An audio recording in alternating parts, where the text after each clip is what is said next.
Bien, continuando entonces con los videos anteriores, vamos a empezar a ver, a charlar sobre algo de lo que ya habíamos venido hablando a partir del video pasado. Ya habíamos comentado que entre la batería de experimentos que estaban en contradicción o que no encontraban explicación dentro de la teoría convencional, sobre todo del electromagnetismo, se encontraba en los espectros ¿cómo es? De líneas de energía, o sea, los espectros de línea.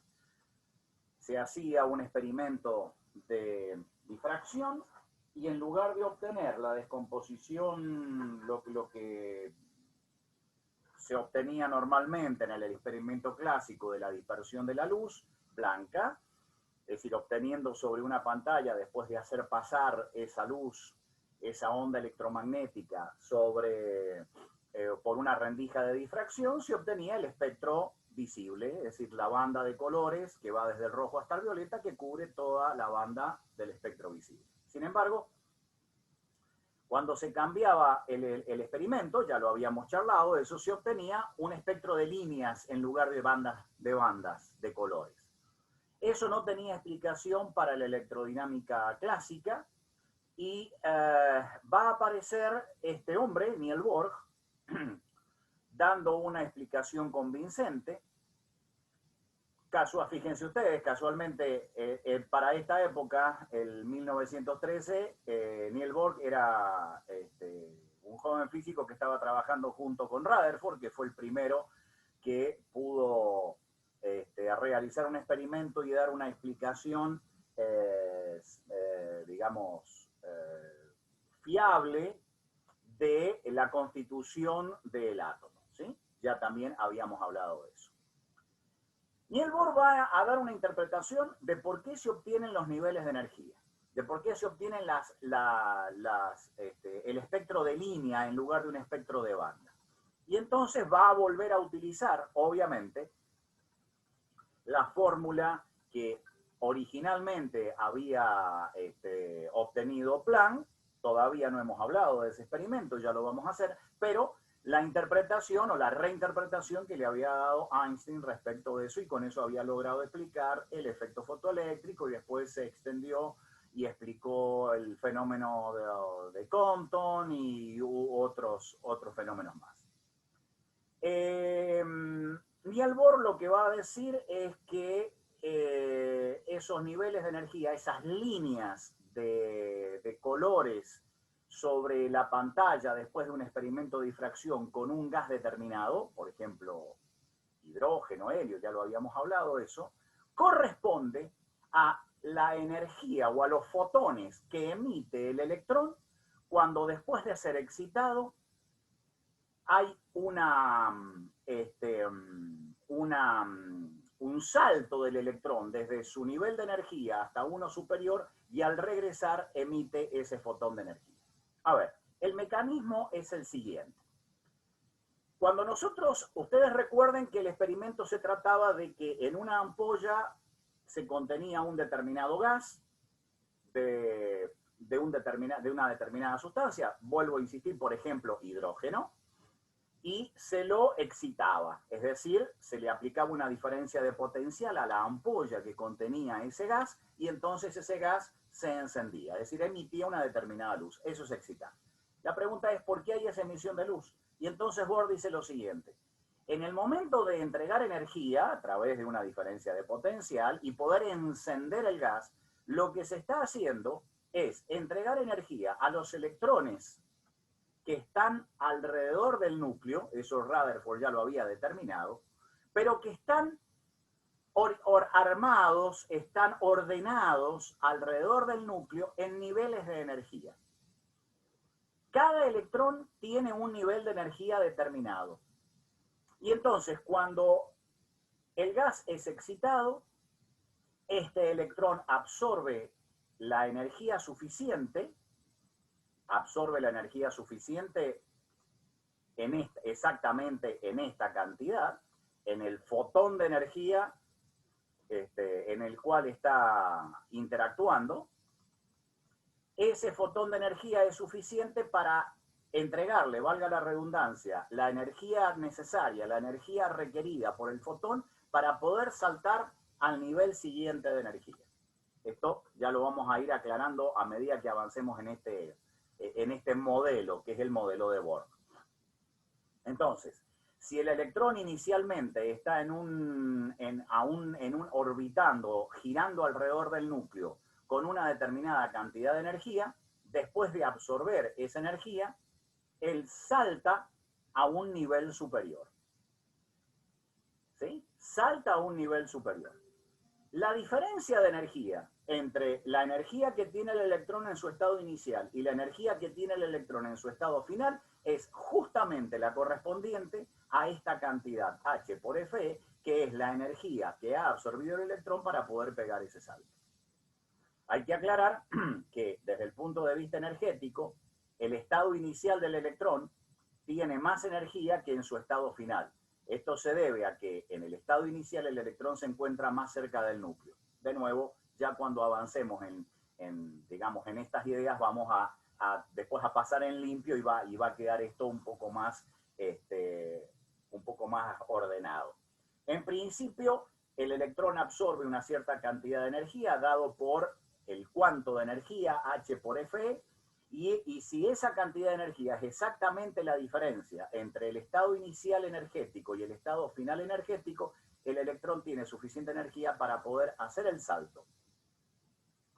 Y ahí se produce entonces esta emisión. En realidad, el electrón emite cuando está regresando a su estado fundamental. Es decir, en un primer momento, el electrón absorbe esa cantidad de energía HFE, pega el salto hacia un nivel de energía superior, que energéticamente es menor que el inicial, repito, porque se está alejando del núcleo en ese salto que pega, pero como no es el estado fundamental del electrón, al cabo de un cierto tiempo regresa a su estado fundamental. Es cuando regresa al estado fundamental que tiene que emitir el electrón, el fotón emitido, la cantidad de energía HFE absorbida inicialmente, y ahí es cuando se produce la emisión de la luz de una frecuencia bien específica y es la que después sobre la pantalla se convierte en una línea de un determinado color, en realidad correspondiente a una determinada frecuencia y que corresponde, valga la redundancia, a la energía que emitió o que expulsó, que emitió el electrón para poder regresar a su estado fundamental. Entonces, bueno, se puede jugar un poco con estas ecuaciones, es decir, partiendo de este análisis fundamental, la ecuación del fotón emitido o de la frecuencia correspondiente al color de la línea que estamos observando en la pantalla tiene que ver con esto. Como H, C y lambda o H y F son perfectamente conocidos porque estamos observando sobre la pantalla una línea de un color determinado, entonces estamos en condiciones a través de esta formulita de calcular, como se ve en el renglón siguiente, la cantidad de energía o la diferencia de energía que ha tenido que liberar el electrón para ir de su estado final a su estado inicial. Bueno, muy bien.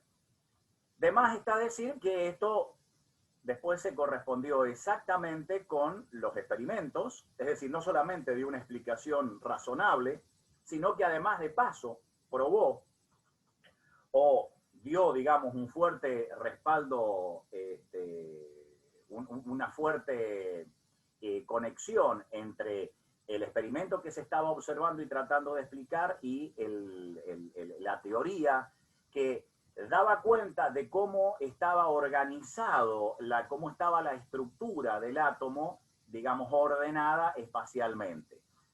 A partir de la idea de Rutherford de que todas las cargas positivas y masivas de los protones estaban concentradas en una región central llamada núcleo, y alrededor de él estaban girando los electrones, ahora se agrega el hecho de que los electrones orbitan alrededor del átomo, pero lo hacen en niveles de energía predeterminados. Este experimento confirma justamente esa hipótesis. Muy bien, en realidad los niveles de energía iniciales de los electrones, al estar girando alrededor del núcleo en una determinada órbita de una determinada distancia, son lo que se denominan niveles fundamentales. Es decir, cuando el electrón orbita alrededor del átomo en una órbita determinada es porque tiene un cierto contenido de energía. Y eso es su estado fundamental. Después Borg lo va a utilizar para introducir otros postulados más para que conformar lo que sería la primera teoría del átomo, que es lo que se denomina el modelo de Borg. A este estado fundamental entonces se le denomina estado fundamental o estado base, y que son los niveles de energía correspondientes a los electrones que orbitan a una determinada distancia. Esto también explica de paso el espectro de absorción. Recuerden ustedes que en el espectro de absorción el análisis, el experimento se hace al revés del espectro de emisión. Ahí no hay un gas que se excita, sino una radiación electromagnética que atraviesa un gas que está frío, y como consecuencia de eso, y después de pasar esa radiación, después de pasar por una rejilla de difracción, sobre la pantalla lo que se ven son líneas, es toda una banda de emisión de distintos colores, y allí donde antes había una línea clara de un determinado color, ahora lo que se observa es una línea oscura, es decir, está faltando la línea de emisión, porque el gas justamente no está excitado. Bueno, la explicación es exactamente la misma, solo que pensada de una manera distinta. ¿Qué pasó en el espectro de absorción? ¿Por qué está faltando esa línea de energía? Es justamente la línea de energía correspondiente a una frecuencia tal que corresponde a la cantidad de energía HF que ha absorbido el electrón para ir de su estado fundamental, de su estado base, a su estado final. Es decir, ahí hay absorción de energía, y lo que estamos viendo sobre la pantalla es el faltante de energía por ese mecanismo de absorción. Bueno, muy bien, perfecto. Entonces, acá tenemos un resumen, digamos, de lo que se observaba en los experimentos. Este es el espectro continuo del que habíamos hablado cuando la luz blanca se hace pasar a través de una rejilla de difracción y se observa todo el espectro continuo visible, los colores del arco iris, desde la frecuencia más baja hasta la frecuencia más alta. En el espectro de absorción, allí justamente donde están faltando las líneas de color, acá se ven líneas negras, corresponde a las frecuencias en las cuales los electrones han absorbido energía, y eso les ha permitido saltar de nivel de energía. En el espectro de emisión es lo que se obtiene exactamente lo contrario, es decir, se obtienen las bandas de energía que en el espectro de absorción están faltando como consecuencia de la excitación del gas y la consecuente emisión de los fotones de una frecuencia determinada que corresponden a la salto de energía que ha pagado el electrón cuando previamente se ha excitado el gas. Bueno, muy bien, perfecto. Se puede entonces hacer cálculos muy sencillos, que el libro lo muestra en un ejemplo muy ilustrativo. Es interesante que este ejemplo lo vean detenidamente. Esto corresponde al espectro de emisión y consecuentemente, es decir, también podría ser el de absorción, pero en este caso corresponde al de emisión. Para un átomo hipotético, es decir, en realidad no es un átomo que se encuentra en la naturaleza, pero el nivel fundamental de energía se obtiene en 0 voltios, 1 voltio y 3 voltios. Repito, esto es hipotético. En realidad 0 electrón volt es físicamente imposible.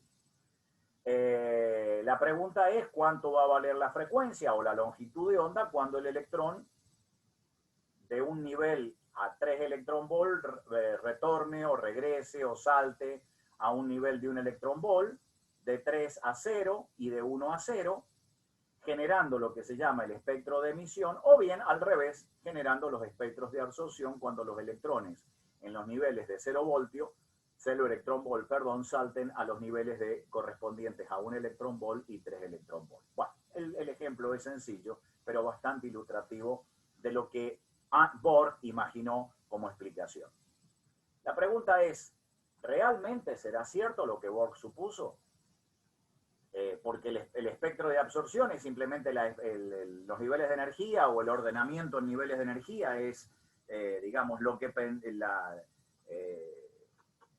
pensó Bohr y postuló Bohr para poder explicar aparentemente de manera convincente los espectros de emisión y absorción. Pero no es una prueba definitiva de que realmente existen los niveles de energía. El experimento crucial que va a confirmar esto fue el experimento de Frank y Hertz, realizado en el 1914. Estos dos físicos alemanes, uno de ellos, Gustav Hertz, ya es viejo conocido nuestro, ya lo hemos encontrado en otros pasajes, digamos, en otros temas de este curso. Junto con Frank hacen un experimento que pretende poner en evidencia el movimiento de los electrones en niveles de energía alrededor del átomo. Entonces, lo que hacen es trabajar con vapor de mercurio y someter a este vapor de mercurio a un campo eléctrico externo, ¿sí? La idea, digamos, es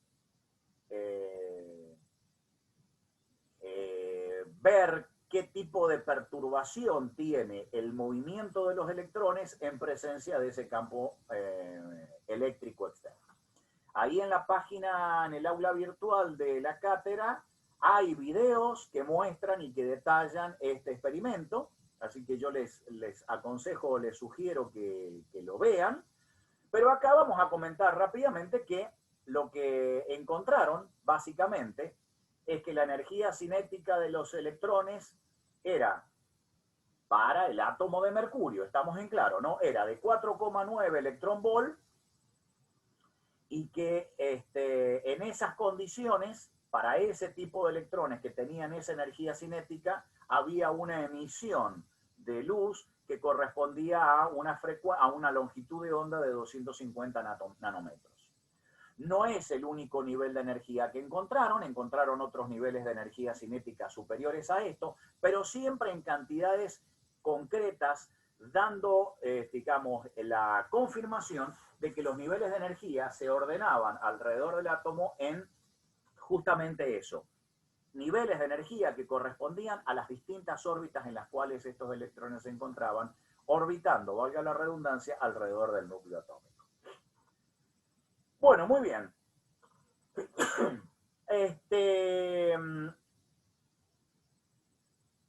Entonces, digamos, con este tipo de experimento, lo que quedó claro es este modelo que está acá. Es decir, tomó cada vez más fuerza el hecho de la explicación que dio Bohr y que el átomo efectivamente se ordenaba de la manera en que Bohr supuso. La similitud con el modelo del sistema solar es evidentemente muy grande. Entonces, justamente se puede utilizar las mismas variables, digamos, físicas que describen la rotación de, por ejemplo, un satélite o un planeta alrededor del Sol. Entonces, la idea es que en el núcleo esté concentrada la mayor cantidad de masa, puesto que ahí se alojan los protones.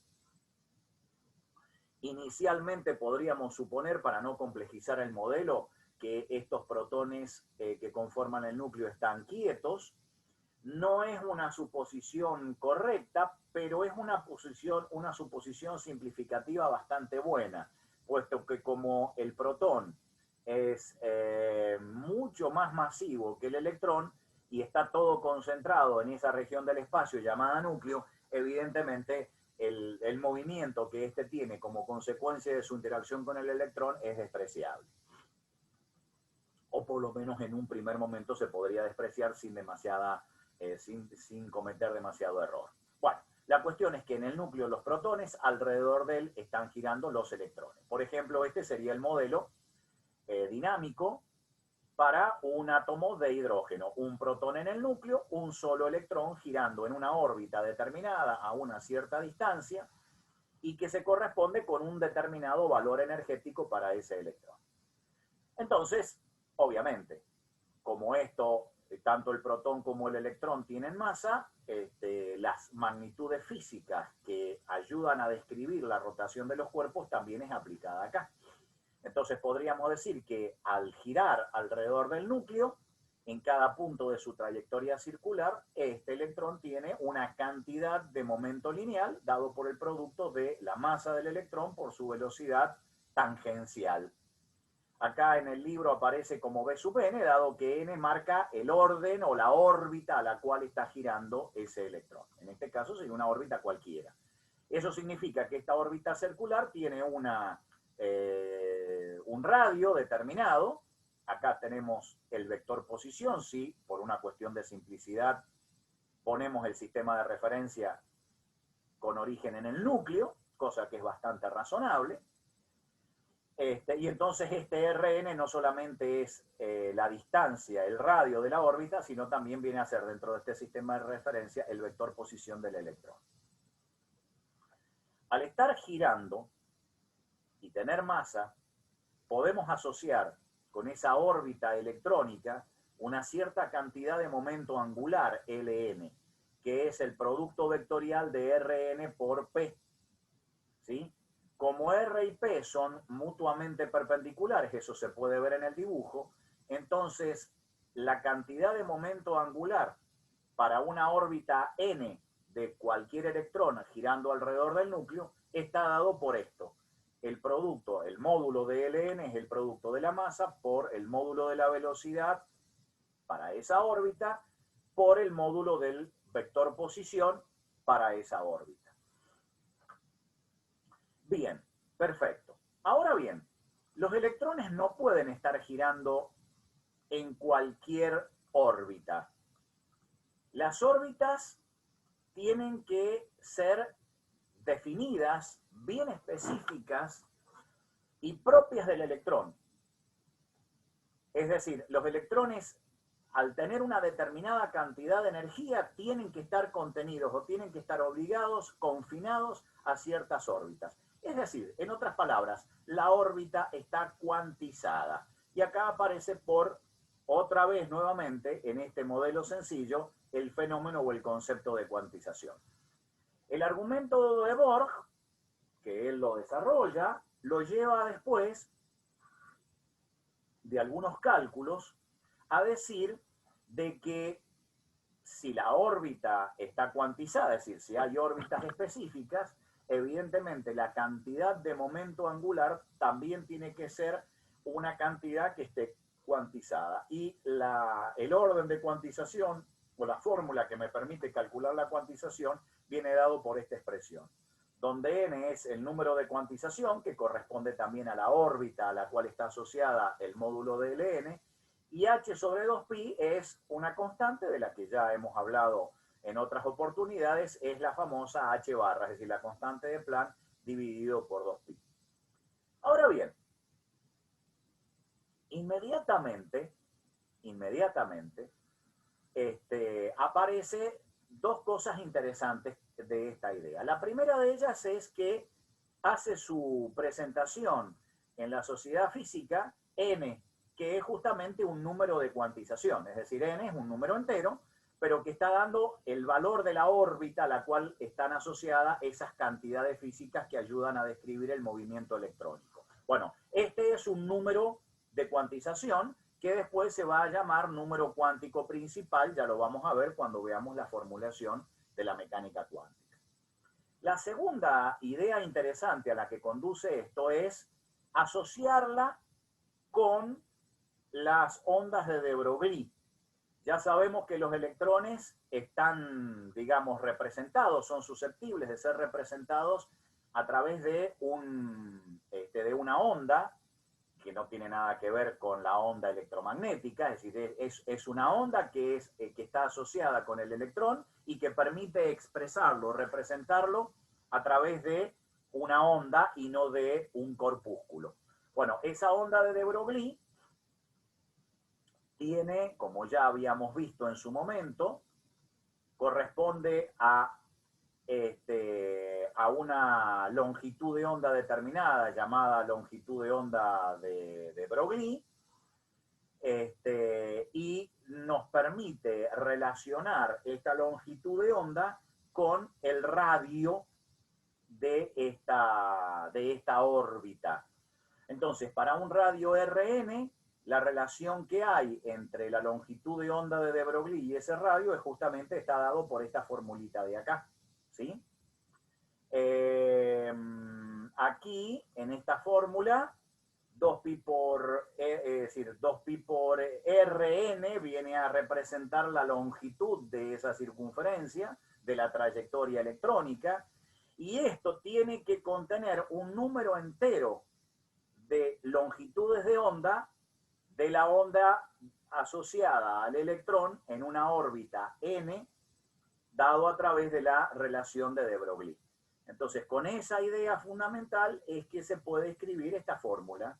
La longitud de onda, perdón, la longitud de la trayectoria tiene que ser exactamente un número entero de longitudes de onda. Es decir, la onda de de Broglie, la onda que está representando al electrón, tiene que caber un número exacto de veces en la longitud de la trayectoria orbital del electrón para una órbita específica alrededor del núcleo. Entonces acá tenemos varias órbitas. Para n igual a 2, esta sería la longitud de onda de la onda de de Broglie asociada con este electrón. Para n igual a 3, acá la tenemos. Para n igual a 4 y así sucesivamente.